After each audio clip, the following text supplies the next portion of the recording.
"Stop the carriages." The command cut across the gravel yard so sharply that even the horses seemed to hear it. Frederick Langbourne, Duke of Wrenford, stood at the edge of the carriage drive, with one gloved hand closed around the silver handle of his black ebony cane. Beyond him, the old stone bridge crossed the narrow stream that divided Kirkhaven Park from the southern road. 3 carriages waited in line beneath a pale autumn sky, their liveried drivers holding the reins, while guests complained softly about the delay. No one moved. Frederick struck the ferrule of his cane once against the gravel. I said, "Stop them." That produced movement. A groom caught the lead horse of the first carriage. Another servant hurried toward the second. Silk skirts rustled beneath traveling cloaks as the assembled ladies turned to one another with puzzled looks. Edith Bramwell stood near the rear of the party, where Lady Frances had placed her when the outing was arranged. It was a position Edith knew well, near enough to be useful if someone misplaced a glove or required a shawl. Far enough from the important guests that no one would mistake her presence for consequence. She had spent 3 years becoming invisible in rooms where her usefulness remained perfectly visible. Across the yard, Frederick was not looking at the guests.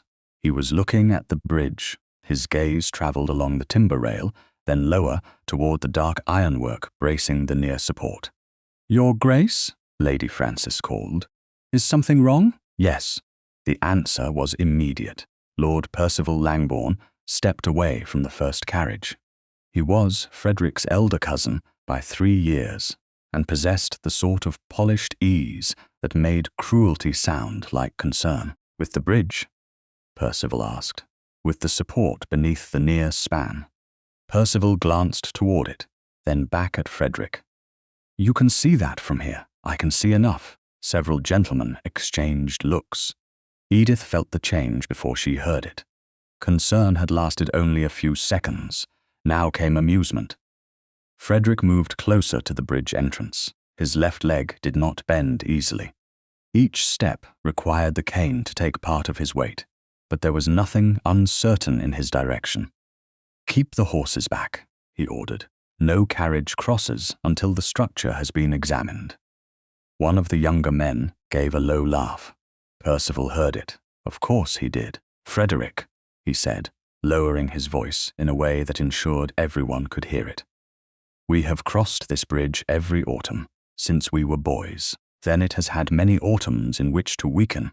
Or perhaps Waterloo taught you to hear cannon fire in every creaking board." Silence followed, not shocked silence, worse, the expectant kind. Someone near Lady Frances covered a smile with her glove. Frederick's face did not change. Edith looked away from the guests and toward the bridge. Her father had spent most of his life managing small estates for men who considered accounts beneath them, and repairs invisible until they failed. As a girl, Edith had followed him through stable yards, mill houses, collapsed walls, and half-flooded tenant barns. She did not pretend to possess an engineer's knowledge, but she knew what it looked like when a man studied a structure rather than feared it. Frederick was not staring at the height of the bridge. He was studying its joints. Percival leaned lightly on the door of the first carriage. "Perhaps we should indulge his grace," he said. We would not wish a harmless sound to disturb him further. This time, the laughter was less restrained. Frederick turned. His cane shifted on loose gravel. A gentleman stepping backward caught it with the heel of his boot. The ebony shaft struck the ground. A few people stopped laughing. No one bent to retrieve it. Frederick stood without it, his jaw tightening as his weight shifted sharply to his right leg. Edith was moving before she had decided to do so. She crossed the yard, ignoring Lady Frances's startled intake of breath. The cane lay between 2 carriage wheels. Edith picked it up by the middle of the shaft. She did not offer Frederick her arm. She did not seize his hand. She simply placed the cane upright beside him, close enough that he could take it if he wished. For one brief moment, his eyes met hers. They were grey, colder than she had expected, but not unkind. "Thank you, Miss Bramwell." Edith inclined her head. "My pleasure, Your Grace." Percival smiled faintly. "How touching."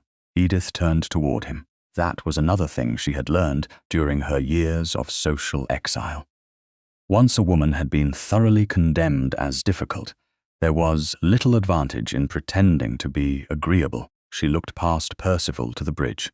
One of the near rails sat a fraction lower than the other. A shadow beneath the timber seemed wrong. Not broken exactly. Empty. Frederick noticed where she was looking. "You see it. I see that something is not sitting as it should." A murmur moved through the guests. Percival's smile sharpened. "Miss Bramwell has become an engineer as well?" "No," Edith said. "I have merely learned that when someone understands more than I do, mockery is a poor substitute for listening." Lady Frances whispered her name in warning. Edith did not turn. Frederick's expression changed by scarcely anything, but she saw it. Surprise, not gratitude. That mattered to her. He did not want gratitude. He wanted to be believed. Percival folded his arms. "And you believe him?" Edith looked at Frederick once more. His gloved hand rested on the cane. His posture was controlled despite the strain of standing. He had given no dramatic speech. He had begged no one for trust. He had simply seen danger and spoken. "Yes," she said. Someone laughed again. Edith faced them. "Then mock two of us. I believe His Grace."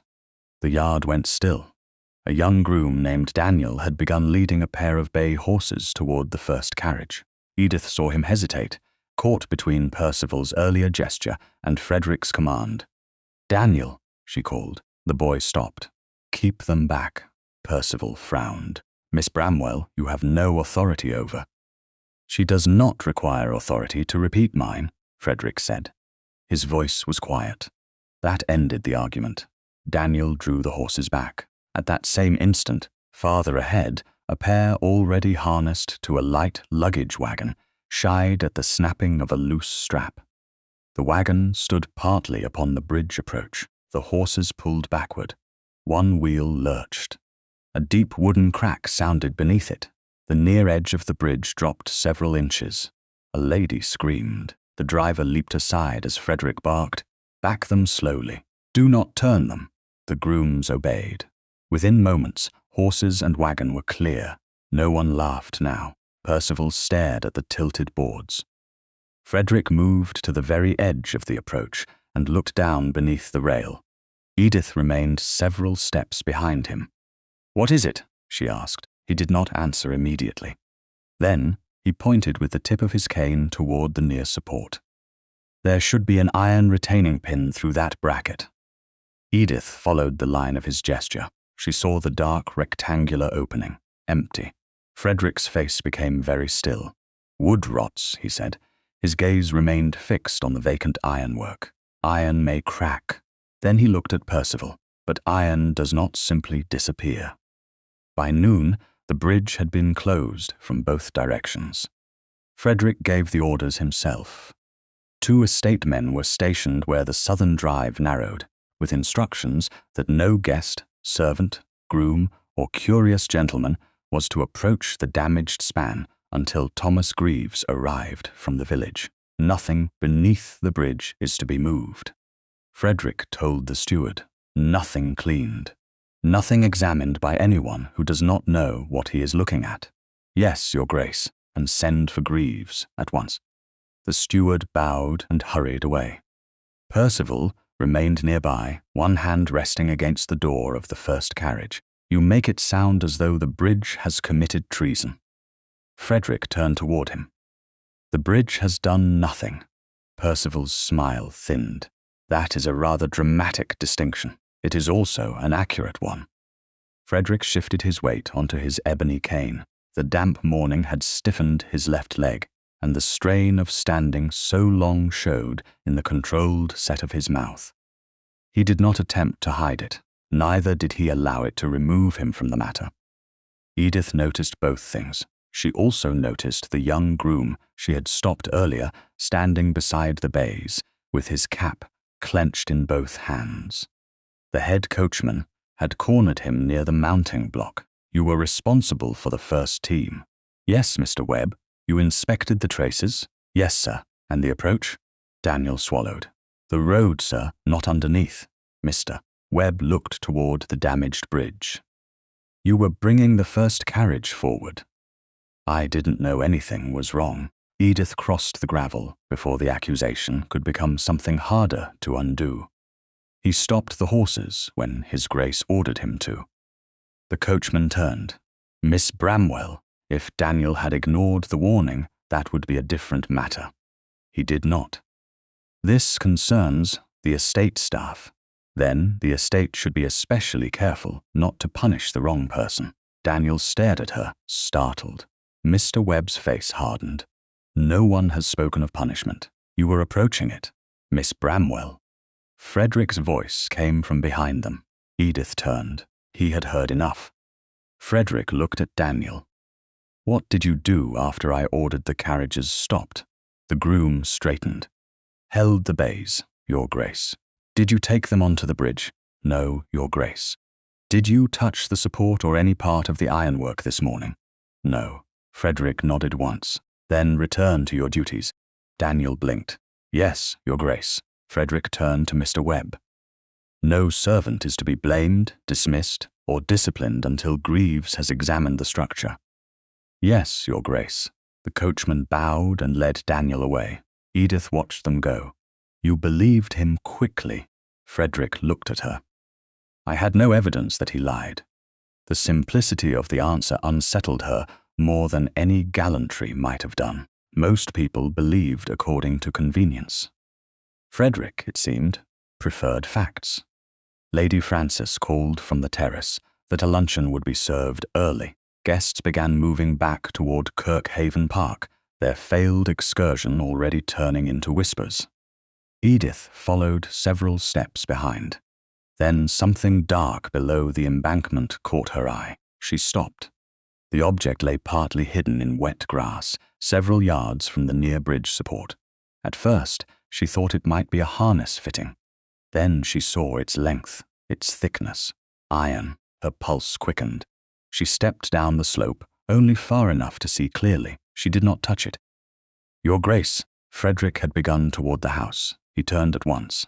Edith pointed. There is something there. He followed the line of her hand. His face sharpened. Have you moved it? No. Good. The steward was still within calling distance. Frederick summoned him and pointed toward a folded piece of coarse sacking in the rear of the luggage wagon. Use that. Lift the iron without scraping it over the stones. The steward descended carefully, wrapped the sacking around the object, and carried it back. Mud clung to one end. The iron itself was whole. Frederick held out his hand. The steward placed the wrapped object across his palm. Edith moved closer. There could be little doubt what it was. The missing retaining pin, she said. Frederick turned it beneath the daylight. It appears so. It isn't broken. No. His voice had changed. Not excitement, concentration. Edith studied the exposed metal. If it had failed under the weight of the wagon, there should be a fracture, or distortion. Frederick shifted the sacking aside, just enough to reveal one surface. Pale scratches marked the dark iron. Fresh scratches. Edith leaned nearer. My father used to say new damage announces itself before rust has time to hide it. Frederick glanced at her. You know ironwork, enough to know those marks are newer than the rest. For the briefest moment, approval softened his expression. You are correct. They both reached toward the scored edge. Their gloved fingertips met. The contact lasted barely a second. Still, Edith became abruptly aware of the warmth of another hand through kid leather, of how close Frederick stood, of the quietness between them. She drew back. So did he. Neither apologized. Neither smiled. The moment disappeared almost before it could become improper. Almost. Frederick returned his attention to the pin. These marks were made before it reached the grass. You think someone worked it loose. I think someone worked at it. He looked toward the bridge. I am not prepared to say more than the evidence allows. Edith liked that answer even better than certainty. A voice came from the top of the bank. How fortunate. Percival stood above them.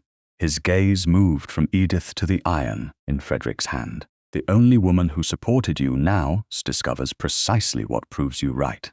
Edith straightened.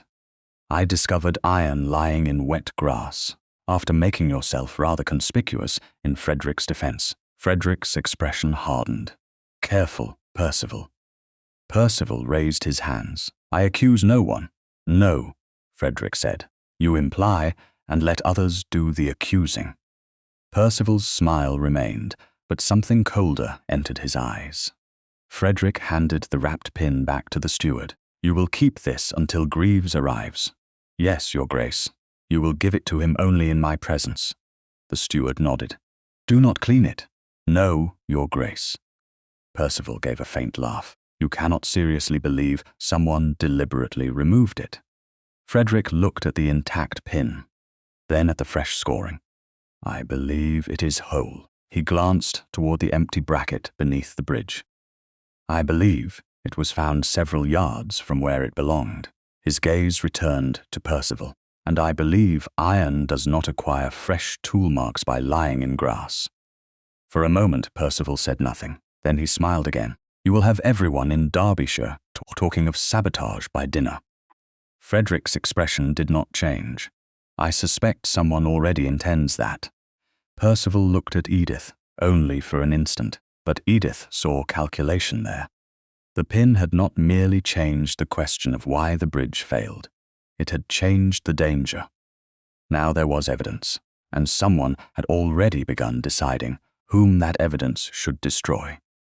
Thomas Greaves arrived at Kirkhaven Park shortly after breakfast the following morning with a leather apron folded beneath one arm and the expression of a man who disliked being summoned by aristocrats before he knew whether the problem was iron, horses, or pride. Frederick received him in the library rather than at the bridge. The retaining pin lay wrapped in the same coarse sacking on a broad table near the windows. The steward stood nearby. Edith had been permitted to remain because she had found the pin, though Lady Frances had made certain the library door remained open to the corridor. Greaves unwrapped the iron slowly. You haven't cleaned it, Your Grace. No. Good. He turned the pin beneath the morning light, rubbed one thumb close to the scored surface without disturbing it, then frowned. Edith watched Frederick more than the blacksmith. He had not complained once about the damp, but his left leg was stiffer than it had been the previous afternoon. He had chosen a chair beside the table rather than standing over Greaves. It seemed a practical decision, not a concession. Greaves finally set the pin down. This did not break out. Frederick's gaze sharpened. You are certain? As certain as I can be without pretending I watched it happen. The answer seemed to please Frederick. Greaves pointed to the iron. If the pin had snapped under load, we'd have a rough fracture. If the bracket had torn it free, I'd expect bending or damage at the end. There's neither. He indicated the pale scratches. These are tool marks. Edith leaned slightly closer. What sort of tool? Something narrow, flat-edged, most likely. A file may have been worked against the fitting first, perhaps to ease it. Frederick's hand tightened around the silver head of his cane. To make the pin easier to draw, Greaves nodded. That would be my thought. The steward shifted uneasily. So someone removed it. Greaves looked at him. I said someone worked at it. His Grace can decide what conclusions belong beyond that. Frederick gave him a brief glance of approval. That will be sufficient for today. Greaves rewrapped the pin. No sense making a certainty larger than the evidence. No, Frederick said. There rarely is. Edith looked at him. Percival had already begun doing exactly the opposite. Frederick asked the steward to return the pin to the locked estate strongbox until it was needed again. Only after the steward had carried it away did Greaves rise. I'll inspect the bracket itself this afternoon, Your Grace. You will have whatever men you require. Greaves bowed and left.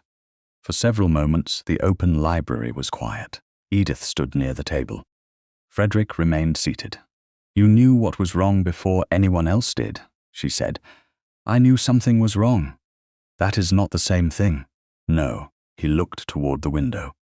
"When I was with the army, I spent more time than anyone should wish measuring ground, examining temporary crossings, and arguing with men who believed horses and artillery could be persuaded over anything if one shouted loudly enough." Edith smiled faintly. "You were an engineer. Enough of one to become unpopular. That sounds familiar." His gaze returned to her. "I had noticed. There was no mockery in it." Edith folded her hands. "Then you also know why Percival's remarks yesterday were effective." Frederick's expression altered. He reminded everyone that I have been injured. He suggested injury had altered your judgment. Yes, the word was flat. Edith waited. Frederick looked down at his left leg. It happened in 1815. Artillery collapsed where it ought not to have collapsed. Men were more concerned with the guns than the stones beneath them. He paused. "The bones healed badly." Edith said nothing. "I can walk. I can ride when the ground is kind. I can stand longer than my physician wishes and shorter than society expects." His mouth curved without humor. "What I apparently cannot do is object to danger without someone deciding I am afraid of it." Edith felt the truth of that more sharply than pity, perhaps because pity was clearly the last thing he wanted. "You dislike being helped. I dislike being handled without being asked." She remembered the cane in the gravel, the guests watching, no one bending until she did, and when she had returned it, she had not taken his arm. Frederick's eyes met hers. "You understood that yesterday. My father used to say, help that takes away choice is merely another kind of command." "Your father sounds increasingly formidable." He was mostly tired. That earned a quiet laugh. The sound surprised them both. Edith looked away first. Frederick's attention settled on her again. "You said yesterday that inconvenient people are sometimes sensible."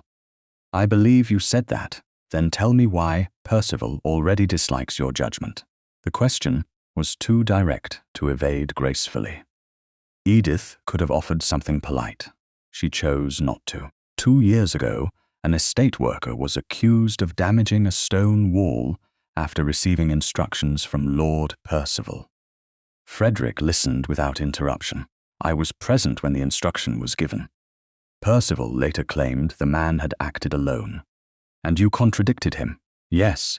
What happened? I was asked to retract my account." "By Percival?"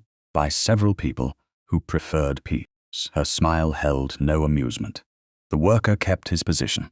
I lost most invitations worth receiving." Frederick's face became still. "You chose correctly. That is not how society remembers it." "I did not ask society." The answer struck somewhere Edith had kept carefully defended. Before she could respond, Frederick pushed himself upright. His cane took his weight, but pain caught him halfway. He stopped. His jaw tightened. Edith moved instinctively, then checked herself. She extended one hand instead. Nothing more. Frederick looked at it, then at her. "May I?" "Yes."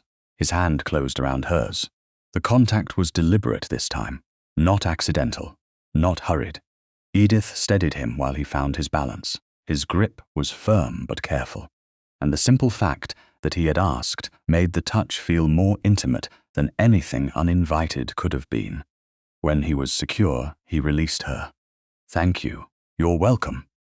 Neither moved away immediately. Then footsteps sounded in the corridor. Frederick shifted his attention toward the door. A footman entered, carrying several calling cards on a silver tray. "Your Grace, 3 parties have sent word that they intend to leave Kirkhaven Park before dinner." Frederick glanced at the cards. "Reasons?" The footman hesitated. One gentleman mentioned the unpleasantness surrounding the bridge. Another pause. And that perhaps the household would be quieter once the excitement had passed. Frederick's expression cooled. Edith understood what the polite wording concealed. By nightfall, the the story would no longer be that a bridge had nearly failed. It would be that Frederick had frightened his guests with suspicions, and that Edith Bramwell had been the first person foolish enough to encourage him. By the following afternoon, departure had become its own form of accusation. 3 carriages had already left Kirkhaven Park. 2 more stood packed beneath the porte-cochere, while footmen carried boxes down the steps. No one said openly that the Duke of Wrenford had frightened his guests away. They did not need to. At luncheon, the remaining company gathered beneath portraits of dead Langbournes and spoke with exaggerated brightness about weather, roads, and London engagements. Edith sat halfway down the table beside Lady Frances. Percival sat nearer Frederick. That placement had not been accidental. Frederick had endured most of the meal without mentioning the bridge. He had also refused every opportunity. Percival gave him to do so. It was Percival who finally set down his wineglass. "I suppose Greaves has satisfied you that the bridge was unsound." The room quieted. Frederick cut a piece of pheasant. "He satisfied me that the retaining pin was deliberately worked at before it was removed."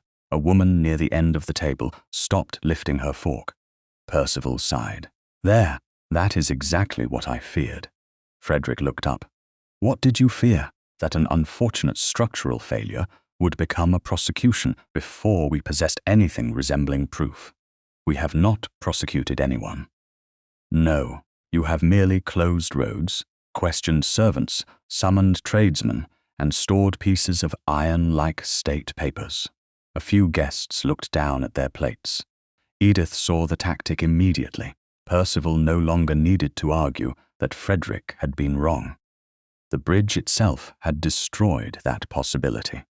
Now he needed Frederick to have been right for the wrong reason. Obsessively right, unreasonably right. Frederick leaned back slightly. The pin was found intact several yards from its bracket. "Yes," Percival said. His gaze moved toward Edith, found by Miss Bramwell. The room changed. Edith felt it before anyone spoke. Lady Frances shifted beside her. Frederick's voice cooled. "Say what you mean." Percival gave him a wounded look. "I mean only that Miss Bramwell has been unusually fortunate in this matter." Edith placed her fork down. "How so?" Percival turned toward her with courteous reluctance. "You were the only person who declared confidence in His Grace before the bridge shifted." "That is correct. You then discovered the missing pin." "Yes, and you have, I am told, been present for discussions concerning its examination." "Because I found it." "Exactly." A gentleman across the table cleared his throat. Percival lowered his voice. "I would prefer not to say more." "Then you should have preferred not to begin," Edith said. Lady Frances whispered, "Edith." But Edith kept her gaze on Percival. His expression hardened beneath the civility. "Very well. There is a difficulty." He turned toward the foot of the room. "Daniel." Edith's stomach tightened. The young groom stood near the sideboard, pale and rigid. He had no business being part of a luncheon conversations unless someone had put him there. Frederick saw it too. "What is this?" Percival looked almost apologetic. "The boy spoke to one of the coachmen this morning. I thought it better that you hear him directly." Frederick's eyes moved to Daniel. "Did you ask to speak?" Daniel's throat worked. "No, Your Grace." "Then you are not required to." Percival gave a soft exhalation. "Frederick, surely we cannot protect evidence from being inconvenient merely because it comes from a servant." The irony was so exact that Edith nearly stared at him. Frederick did not. He looked at Daniel. "You may leave." Daniel remained where he was.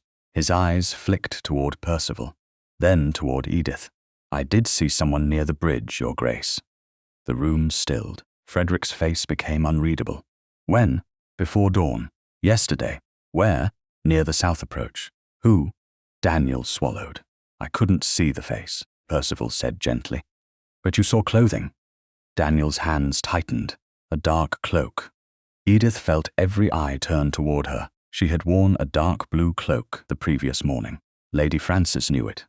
Half the household knew it. Percival did too. A woman near the fireplace whispered something to her neighbor. Frederick's gaze remained on Daniel. How far away were you? Across the yard, Your Grace. In darkness? Yes. Could you distinguish blue from black? Daniel hesitated. No, Your Grace. Could you distinguish a lady from a servant? Another pause. Not certain. Percival interjected. But you believed it was a woman. I thought so. Frederick's expression sharpened. You thought so yesterday? Daniel's face went white. Percival leaned back. Edith understood the question. If Daniel had truly seen something significant, why had he said nothing? When Frederick questioned him after the bridge failed, she spoke before Percival could rescue the answer. At what hour did you see this person? Daniel looked at her. Near 6, miss. At 6 yesterday morning, I was in Lady Frances's morning room. Lady Frances turned. Edith continued. You asked me to copy 2 replies before breakfast because your hand was troubling you. Lady Frances blinked, then nodded slowly. Yes. Edith looked toward the housekeeper, standing near the doorway. Mrs. Keene brought the writing box. The older woman inclined her head. I did, miss, and you remained until the second note was sealed. Yes. Edith faced Percival again. I did not leave the morning room until after 7. Percival's mouth barely moved. Then perhaps Daniel was mistaken about the hour. Perhaps. Edith folded her hands, which is why we should verify before accusing. No one spoke. Then Percival smiled. Accusing? My dear Miss Bramwell, I have accused you of nothing. Edith looked directly at him. That is becoming a habit. Frederick's gaze shifted to her, not with pity. With approval. The luncheon never recovered. An hour later, Edith left the house through the side entrance to escape the whispers gathering in every corridor. She had nearly reached the carriage yard when Daniel stepped from beside the stable wall. Miss Bramwell. She stopped. He looked terrified. I am sorry. For what? For saying it. Did you see someone? Yes, I think I did. Then do not apologize for that. His eyes filled with confusion. It wasn't that part. Edith waited. Daniel lowered his voice. My mother's rent was paid. She frowned. When? 2 days ago. By whom? I don't know. The agent said a gentleman settled what she owed. Edith's pulse quickened. Daniel twisted his cap between his hands. After that, I was told it would be wise to remember the cloak. Who told you? He shook his head too quickly. I can't. Edith could have pressed him. She did not. Your mother lives on the estate, in the village. Is she safe? For now. Then say nothing more until you are ready. Daniel stared at her. You won't tell His Grace? I will tell him you were pressured. I will not give him a name you have not given me. Relief nearly folded the boy where he stood. Edith left him before he could thank her. Frederick was waiting beside a closed carriage. He had heard enough from her expression to know something had changed. What happened? Someone paid Daniel's mother's rent before he altered his account. His face hardened. Who? He would not say. Frederick reached for the carriage step, then paused. May I accompany you back to the house by the longer drive? I would rather not have this conversation in the yard. Edith nodded. Inside the carriage, distance should have been easy. It was not. The wheels had barely begun moving when Frederick held out his hand between them. Not commanding, not assuming, simply offering. Edith looked at it, then placed her hand in his. His fingers closed carefully around hers. He did not release them when the carriage turned. Neither did she. Frederick did not release Edith's hand until the carriage stopped beneath the portico. Even then, he waited for her to move first. She did. The loss of contact felt more noticeable than it had any right to. By the following morning, however, there was no room for private confusion. Daniel had been summoned to the estate office. Not by Percival, by Frederick. Edith sat near the window while the young groom stood before the desk. The steward remained by the door, not as a guard, but as witness to what was said. Frederick kept his voice level. Miss Bramwell tells me your mother's rent was paid shortly before you were encouraged to remember a dark cloak. Daniel's face flushed. Yes, Your Grace. Did anyone tell you the payment depended upon what you said? No, not directly. Did anyone make you believe it might? Daniel looked down. Yes. Frederick's expression hardened. Your mother will not lose her cottage because you speak truthfully in this house. Daniel's head came up. Frederick continued before gratitude could become obligation. That is not payment for testimony. You owe me nothing in return. If what you remember is uncertain, say it is uncertain. If you remember nothing more, say nothing more. Daniel stared at him. Yes, Your Grace. Edith watched the boy's shoulders lower. That mattered more than any dramatic confession. Frederick looked toward the steward. See that Mrs. Holt's tenancy is not disturbed while this inquiry continues. Her ordinary obligations remain what they were. Nothing more, nothing less. The steward nodded. Daniel bowed and left. Once the door closed, Edith said, "Thank you." Frederick looked at her. For what? For making certain he understood that protection did not purchase his answer. His gaze held hers. You were right yesterday. Fear makes poor evidence. Fear also makes people easy to use. Yes. The word carried more weight than agreement. Before either could say more, the steward cleared his throat. There is another matter, Your Grace. Frederick turned. The steward placed a folded note on the desk. Mr. Greaves sent word this morning. One of his narrow metal files was borrowed from the smithy before the outing. Edith straightened. Borrowed by whom? The steward hesitated. Niall Mercer. Frederick's expression became still. Percival's valet. When? He asked. 2 days before the bridge failed. Frederick reached for the note. Edith came nearer. Greaves's message was brief. Mercer had borrowed the tool, claiming he needed to smooth a brass fitting on Lord Percival's travelling case. The file had been returned before the outing. Frederick read the lines twice, then once more.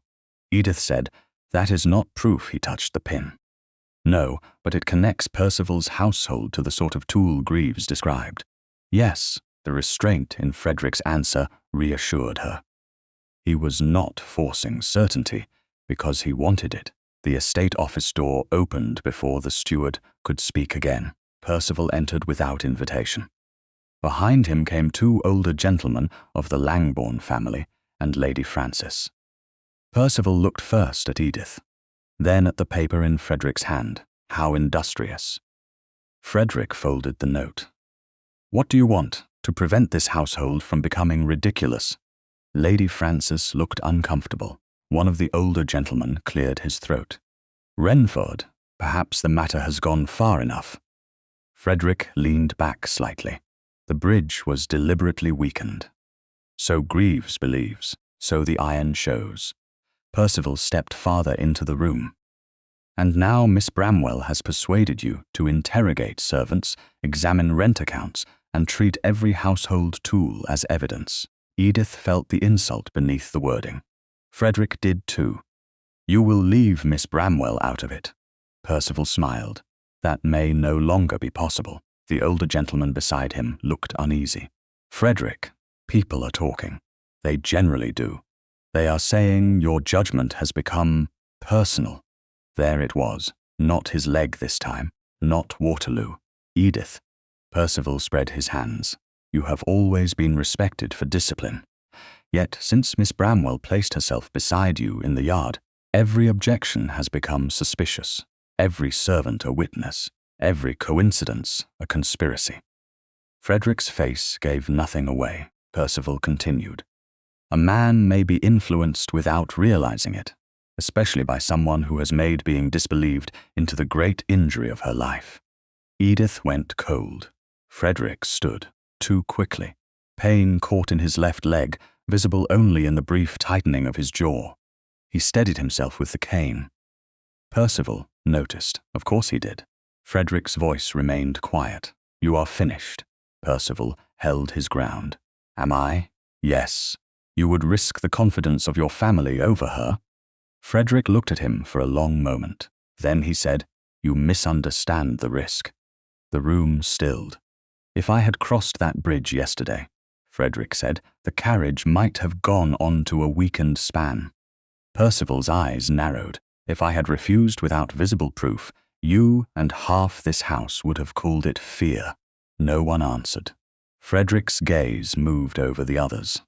That is the usefulness of disbelief. A man need not be proved wrong if everyone is already prepared to interpret caution as weakness. Edith felt something shift inside her.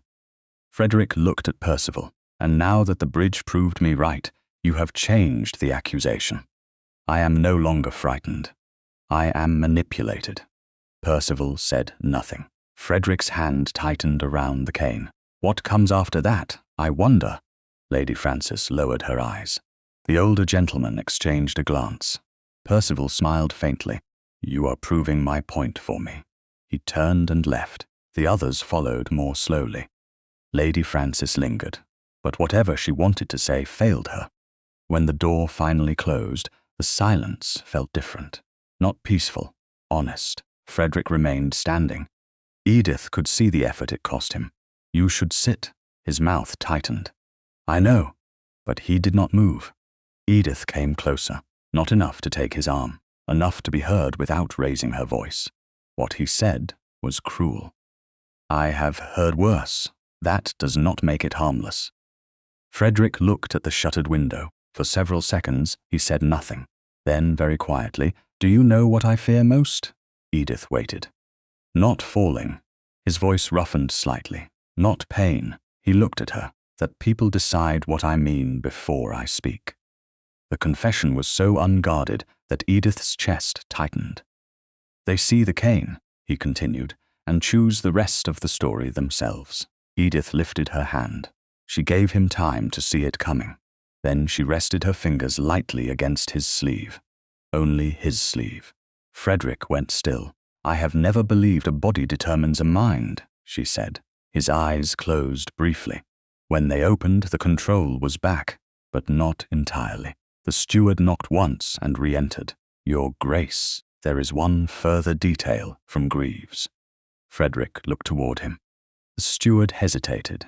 Mercer asked what time your procession was expected to leave. Edith's fingers remained against Frederick's sleeve. Neither of them moved. The borrowed file had been troubling. The timing was worse. Now someone in Percival's household had possessed both the tool and the knowledge of when Frederick's carriage would reach the bridge first. By the next morning, Frederick had made a decision Edith could not accept. They were alone only in the limited sense propriety allowed. The library door stood open. Lady Frances sat in the adjoining morning room with correspondence, close enough that no one could object to Edith's presence. On the table between Frederick and Edith lay three matters that now seemed inseparable. Greaves's note about the borrowed file, the steward's account that Neil Mercer had asked when the Duke's procession would leave, and Daniel's frightened admission that his mother's rent had been paid before he was encouraged to remember a dark-cloaked woman near the bridge. Frederick rested one hand beside the papers. We do not use Daniel's statement yet. Edith stared at him. Why? Because we have stronger evidence developing. That does not answer me. Frederick's expression tightened. His testimony is vulnerable. Percival will say the boy changed his story twice. He will make Daniel look dishonest, frightened, and bought by whichever side last spoke to him. Then we explain why he was frightened, and expose his mother in the process. Edith folded her hands. You mean to keep what happened to him private? For now. How long is now? Until we have something, Percival cannot turn back upon the boy. Edith rose. Frederick watched her carefully. She crossed to the window, then turned. I thought you understood. I do understand. No. Her voice remained quiet. That is the problem. You understand his fear so well that you have decided for him what should be done with his truth. Frederick's face cooled. I am trying to protect him. So was everyone who asked me to retract my account 2 years ago. The words struck cleanly. He went still. Edith continued before courage deserted her. They said an accusation against a gentleman would damage everyone involved. They said the worker might lose his place if matters became public. They said peace was safer. That is not what I am doing, isn't it? Frederick's hand tightened against the edge of the table. I am not asking Daniel to lie. No, you are deciding which part of the truth is safe enough for others to hear. Silence filled the library. From the morning room came the faint movement of Lady Frances turning a page. Frederick looked away first. Edith's anger weakened, but she did not retreat. You know what it is to have people decide that your judgment cannot be trusted, she said. You told me so. Yes, then do not do the gentler version of the same thing to someone with less power than either of us. His face changed, not dramatically. That would have been easier. Instead, Edith watched recognition arrive slowly enough to hurt. Frederick lowered himself into the chair beside the table. His left leg remained extended slightly before him. For several moments he said nothing. Then he looked at her. You are right. Edith did not answer. I was deciding which truth was safe enough to hear. The exactness of the admission mattered. He did not soften it. He did not explain it away. I told myself I was protecting Daniel because I knew what Percival would do to him. But I did not ask Daniel what he wanted done. No, I made the decision for him. Yes, Frederick nodded once. I am sorry. Edith let the silence remain. He deserved the space to mean it without being rescued from discomfort. Finally, he asked, what would you do? That question changed something. Not because he had surrendered authority. Because he had stopped assuming authority answered everything. I would find the missing link, Edith said. Which one? Who had access to the right tool and knew exactly when your carriage would cross first? We have Mercer for both. Not quite. We have Greaves's note saying Mercer borrowed a file and asked about the procession. I want to hear exactly how that happened. Frederick studied her. You want to go to the smithy? Yes. His first reaction appeared before he could hide it. Concern. Then restraint replaced it. With whom? Mrs. Keene, in daylight. By carriage, he nodded slowly. What do you want me to do? The question landed more deeply than his apology. Edith answered. Nothing until I return. A faint line appeared between his brows. Nothing? Nothing that alerts Percival or Mercer. Frederick exhaled. Then he inclined his head. As you wish. The carriage journey to the village took less than an hour. Mrs. Keene sat opposite Edith with the composed expression of a woman who had spent decades observing aristocratic disasters without permitting them to wrinkle her bonnet. Greaves was at his forge when they arrived. He wiped his hands before speaking to Edith. His Grace sent you? No. Greaves's eyebrows rose. I came because I have questions. Better kind of errand, then? Mrs. Keene hid a smile. Edith kept the matter direct. When Mercer borrowed your file, what exactly did he say? Greaves leaned one shoulder against the workbench, said a brass fitting on Lord Percival's travelling case was catching. Wanted something narrow enough to smooth it. And you lent him one? He'd borrowed small tools before. Household metalwork. Nothing unusual in that. When did he return it? Late. How late? After I expected it back. Evening before the outing. Greaves frowned. Clean, too. Edith looked at him. Clean? Cleaner than when I lent it. Files collect grit. Man had wiped it thoroughly. That alone proved nothing. Edith knew it. So did Greaves. Could that file have made the marks on the pin? Could have. Would you swear it did? No. Good. He nodded approvingly. She asked the final question. When Mercer asked about the procession, how did he phrase it? Greaves scratched his jaw, said he did not want Percival's luggage delayed if the household was leaving early. Asked when His Grace's carriage would go over the South Bridge. Edith felt the pieces settle, not into certainty, into direction. When she returned to Kirkhaven Park near dusk, Frederick was waiting in the drawing room. He did not stand immediately when she entered. She was grateful for that. His pain had been worse in the damp weather, and she had no desire to watch him punish himself for courtesy. "Well?" he asked. Edith removed her gloves. Mercer borrowed the narrow file under the excuse of smoothing a brass fitting on Percival's travelling case. Frederick nodded. He returned it late and unusually clean. His expression hardened. "And?" He specifically asked Greaves when your carriage would cross the South Bridge. Frederick went very still. Edith continued. "Greaves will not claim the file certainly made the marks, only that it could have. As it should be. Yes." Frederick looked toward the fire. "We have enough to confront him. We have enough to ask questions in front of people. Percival cannot easily silence afterward." Frederick's gaze returned to her. "What do you want me to do? Let Daniel decide whether he wishes to speak. Let Greaves state only what he knows, and let me speak before Percival decides what everyone should think of me." A pause. Then Frederick said, "Done. No argument, no correction, no command, only agreement." Edith felt some tight place inside her release. Frederick rose carefully. When he was steady, he looked at her for a long moment. Then he opened his arms. He did not step forward. He did not ask her to forgive him with the gesture. He simply waited.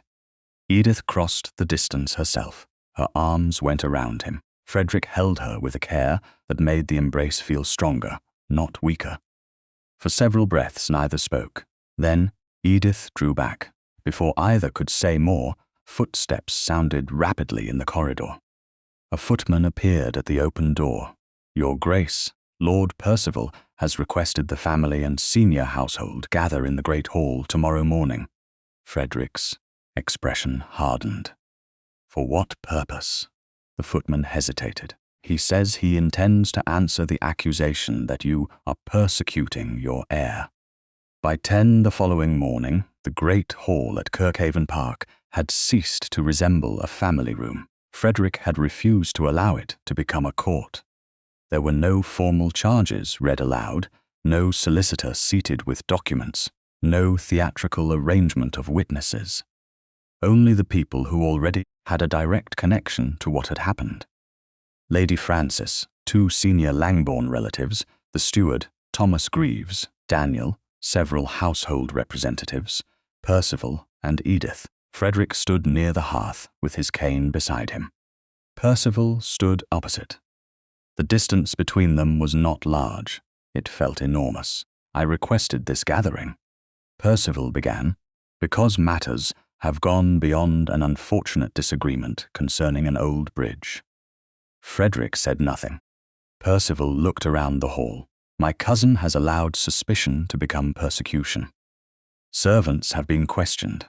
My household has been examined. My valet has been treated as though borrowing a common tool were evidence of treason." Greaves shifted his weight but remained silent. Percival continued, "I have tolerated this because His Grace has endured much, and because none of us wishes to embarrass him." Edith felt Frederick go still. There it was again. Compassion sharpened into a weapon. Percival lowered his voice. "But there must be a point at which concern for his dignity requires us to say that this has gone far enough." One of the older relatives looked down. Lady Frances closed her eyes briefly. Frederick rested both hands over the head of his cane. "Have you finished?" Percival smiled. "I have said what needed saying." Frederick looked at Edith, not at Greaves, not at the steward, at her. "You asked to speak before anyone decided what should be thought of you." A faint tremor passed through her. "Yes." He stepped back. "Then speak." The entire hall turned toward her. Edith had lived through rooms in which people heard her and decided she had said nothing. She refused to enter another one quietly. "The bridge did not fail because His Grace imagined danger," she began. "And the evidence against Lord Percival does not depend upon any single person standing here." Percival gave a soft laugh. Edith ignored him. The retaining pin was found intact in the grass several yards from the bracket where it belonged. I saw it first and did not touch it. The steward retrieved it. The steward nodded. It remained wrapped until Mr. Greaves examined it. Greaves stepped forward. It was intact, he said, not broken under load. There were fresh marks consistent with someone working at the fitting. Using what? Percival asked. Greaves looked at him. A narrow file could have done it. Could have. Yes, so you cannot prove one did. No. Percival smiled. Greaves added, I don't claim more than I know. Edith continued. Before the outing, Mr. Greaves lent such a file to Niall Mercer. Several heads turned. Mercer stood near the side doors under the steward's eye. He was pale, but composed. Percival's mouth tightened. For a repair to my travelling case. That was the explanation given, Edith said. The file was returned late and unusually clean. Percival shrugged. A clean tool is suspicious now. No, not alone. Edith turned slightly toward Daniel. The young groom was pressured after his mother's overdue rent was paid.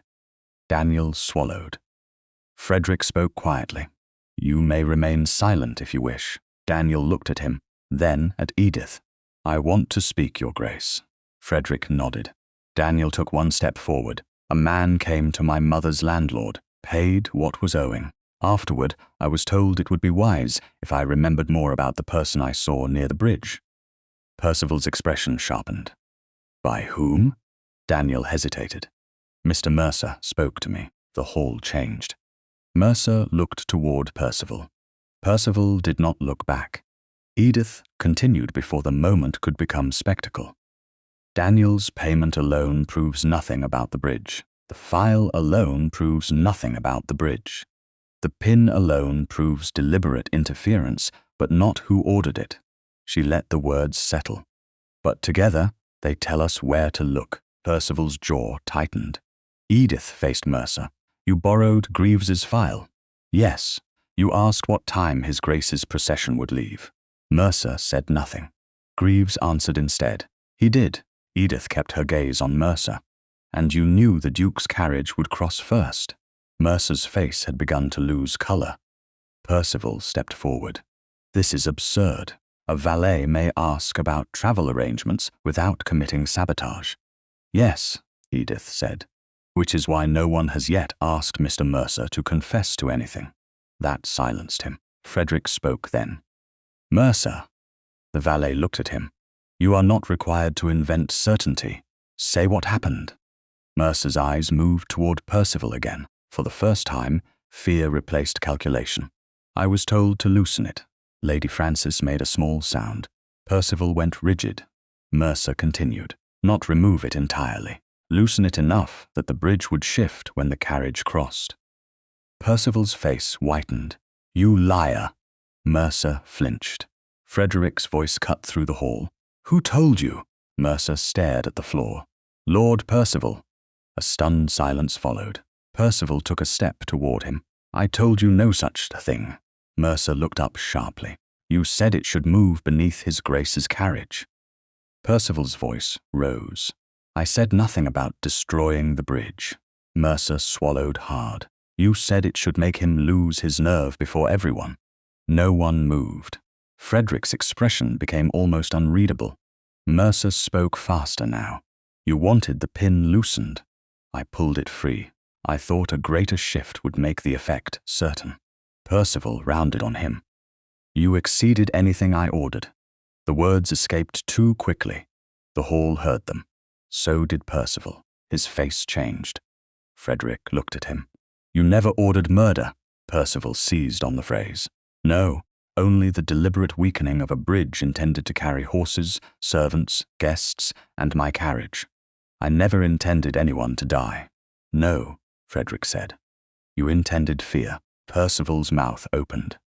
Frederick continued. And if the bridge had held long enough for me to cross, I was to become the coward who panicked. If it failed beneath us, perhaps you would have called it misfortune. Percival's restraint broke. You have no idea what it is to watch an entire family submit to the judgment of a man everyone knows has not been the same since the war. The cruelty landed openly now. No polish remained to disguise it. Frederick looked at him for a long moment. Then he said, At last.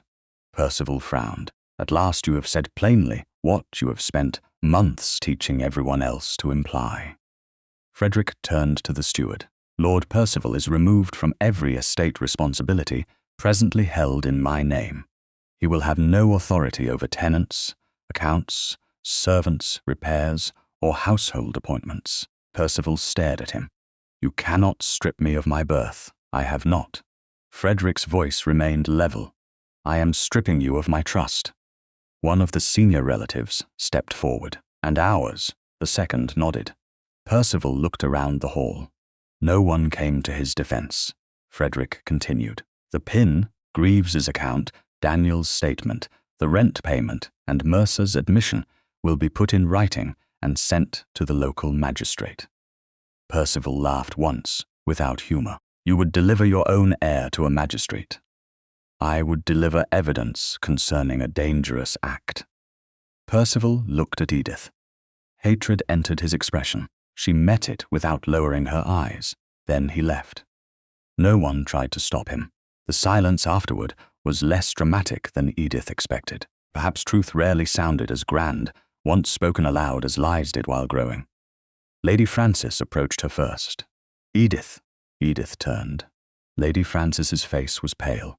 I should have defended you sooner. Edith said nothing. I knew where you were that morning. I knew what happened 2 years ago, and still I allowed doubt to stand beside you because challenging it would have been uncomfortable. Her voice faltered. I am sorry. Edith accepted the words slowly. Thank you. Lady Frances reached for her hand, then stopped, allowing Edith the choice. Edith took it. I believed His Grace because his reasoning deserved belief, she said. Lady Frances nodded. You were loyal. No, Edith's voice remained gentle. I was as attentive. She glanced toward Frederick. There is a difference. Later, when the hall had emptied and the statements were being prepared, Frederick found Edith in the drawing room. The door remained open. He entered slowly, the morning having taken its price from his leg. Edith waited until he chose a chair. Then she sat opposite him. For several seconds neither spoke. Finally Frederick said, You were magnificent. Edith almost smiled. I was accurate. That too. Silence returned. Frederick looked at his hands. When he spoke again, the formality had gone from his voice. Edith. She had never heard her name sound so unguarded. I spent years believing that, if I remained controlled enough, no one could use weakness against me. He gave a faint, tired smile. It appears they were willing to invent weakness when necessary. Edith said nothing. He looked at her. You did not love me because I was strong. Her breath caught. No, you believed me before you had anything to gain by doing so. Yes. His gaze held hers. I love you, Edith. The room seemed to narrow to those 4 words. He did not reach for her. He did not fill the silence. Edith rose. She crossed the small space between them and touched his cheek. Frederick closed his eyes for one brief moment. When he opened them, she said, And I love you. His hand lifted, then stopped short of hers. Edith turned her palm into it. He held it carefully. I would like to court you, he said, properly, without gratitude mistaken for affection, without protection mistaken for choice. Her eyes stung. And if I say yes, then I will spend a respectable amount of time attempting to deserve the privilege. Edith smiled. Yes. His fingers tightened around hers, only slightly. Enough. 4 months later, the bridge at Kirkhaven Park stood whole again. Frederick had refused every suggestion that it be repaired quickly for appearances. The damaged timbers were removed. The ironwork was replaced where necessary. Independent workmen inspected the supports. And a second craftsman, with no connection to the Langbourne household, examined the finished span before Frederick agreed that anyone should cross it. By then, winter had begun loosening its hold on Derbyshire. Percival had not returned to Kirkhaven Park. The magistrate had received the statements concerning the bridge, the rent payment, Greaves's account, and Mercer's admission. Whatever formal consequences followed no longer depended upon family whispers or Frederick's willingness to protect his cousin's name. Within the Langbourne estates, the judgment was already complete. Percival held no office, controlled no tenant account, appointed no servant, and spoke for the Duke in nothing. Mercer had left his service. Daniel remained at Kirkhaven Park, and his mother's tenancy had continued on its ordinary terms. No reward had been attached to his testimony. No punishment had followed his fear. Edith thought that mattered. So did Frederick. Their courtship had not transformed either of them into more convenient people. Frederick was still impatient with foolishness. Edith was still willing to point out when he had crossed the line between decisiveness and command. He still used his black ebony cane. Cold mornings still made his left leg ache. Long dinners still exhausted him sooner than he wished to admit. On several occasions, he had abandoned an evening gathering before the final card table was cleared. Edith had never once called that defeat. He had never again mistaken her concern for permission to decide on her behalf. They had learned each other in smaller ways. Frederick discovered that Edith disliked being given expensive things without explanation, but accepted books with alarming enthusiasm. Edith discovered that he read engineering reports for pleasure and novels only when she left them open beside his chair. He learned that she required quiet after crowded dinners. She learned that when pain was severe, he preferred simple company to anxious questions. There had been no dramatic transformation, only accumulation. Choice upon choice. One pale afternoon, Frederick asked Edith to walk with him toward the rebuilt bridge. Lady Frances accompanied them as far as the lower terrace, then developed an unusually urgent interest in speaking with the gardener within clear sight of the path. Edith noticed. Frederick noticed her noticing. "Your cousin has become remarkably transparent. She was never especially gifted at intrigue. I shall tell her you said so. I assumed you would." They continued down the drive. Frederick's pace was slower than it had been the previous day. The ground remained damp from morning rain, and his cane sank slightly into the softened edge of the path. Edith adjusted her own pace without comment. When they reached the bridge, Frederick stopped before the entrance. For a moment, neither spoke. The repaired span looked almost ordinary. That seemed right. Not every object that nearly destroyed a life deserved to remain dramatic forever. Frederick rested both hands over the head of his cane. "The inspector came yesterday." Edith looked at him. "And," he declared it sound, "you still checked the report yourself." "Twice, only twice." He gave her a look. She smiled. Then his expression changed. The lightness did not disappear, but something more vulnerable entered beneath it. "Edith." She waited. I asked you once whether you would permit me to court you." "Yes, you were reckless enough to agree." "Very." He looked toward the bridge. "There is another question." Her heartbeat shifted. Frederick continued before she could rescue him from the difficulty of saying it. "My life will not become easier because Percival has been exposed." Edith said nothing. "People will still watch me stand. They will still notice the cane before they notice whatever argument I am making. There will be mornings when I cannot walk this far. There may be years when I can do less than I do now." His jaw tightened. "And if you stand beside me, they will watch you too." "I know. I do not want you to choose a title because society has finally decided you were right." "I wouldn't. I know." He drew a slow breath. "That is why I am asking now." He looked directly at her. "Do you want the life itself?"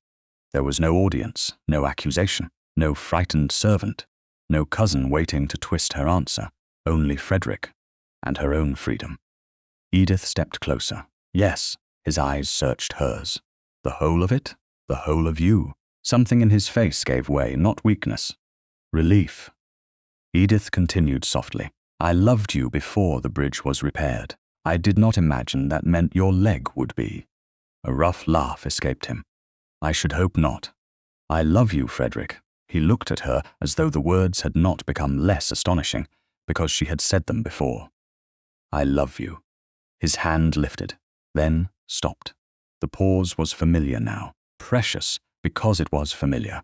"May I kiss you?" Edith smiled. "Yes." He leaned toward her carefully. She closed the remaining distance. His free hand came lightly to her cheek as their lips met. The kiss was warm, restrained, and unhurried. Nothing in it claimed. Everything in it chose. When they separated, Edith stayed close enough that her forehead nearly touched his. Frederick's eyes opened. That was extremely improper for a man attempting a respectable courtship. "You asked permission?" "I doubt Lady Frances will consider that a complete defense." Edith glanced toward the terrace. Lady Frances was very deliberately facing the opposite direction. "I suspect she will survive." Frederick laughed. Several weeks later, he asked Edith to marry him. She said yes, without an audience. Their wedding was private by ducal standards, and public enough to satisfy everyone who considered such matters their business. Edith Bramwell became Duchess of Wrenford. The change in title altered how people bowed to her. It did not alter the reason Frederick loved her, nor did it erase what she had been before anyone thought her worth noticing. In early spring, Kirkhaven Park formally reopened the southern bridge. There were tenants, servants, estate workers, and several members of the Langbourne family present. No speeches lasted longer than necessary. Lady Frances kept her promise and made none at all. Daniel stood with the grooms. Greaves inspected one final bolt out of habit and declared that aristocrats should stop staring at his work if they wanted it to remain sound. Then the way was opened. Frederick approached first. His ebony cane struck the boards with a quiet, familiar rhythm. Edith walked beside him. At the entrance to the bridge, she did not automatically take his arm. She did not assume he needed it. She simply opened her hand between them. Frederick looked down. Then he placed his hand in hers. They crossed together, not at the pace expected by the watching crowd, not at hers, at his. Behind them stood the estate that had once laughed. Ahead waited the home they had chosen. Beneath their feet, the bridge held. In Frederick's other hand, the black cane remained exactly what it had always been. And in Edith's, his hand remained because he had freely placed it there. Thank you for listening to the story all the way to the end. Please tell us which city you're watching from and what the story made you feel. Don't forget to subscribe so you won't miss new stories.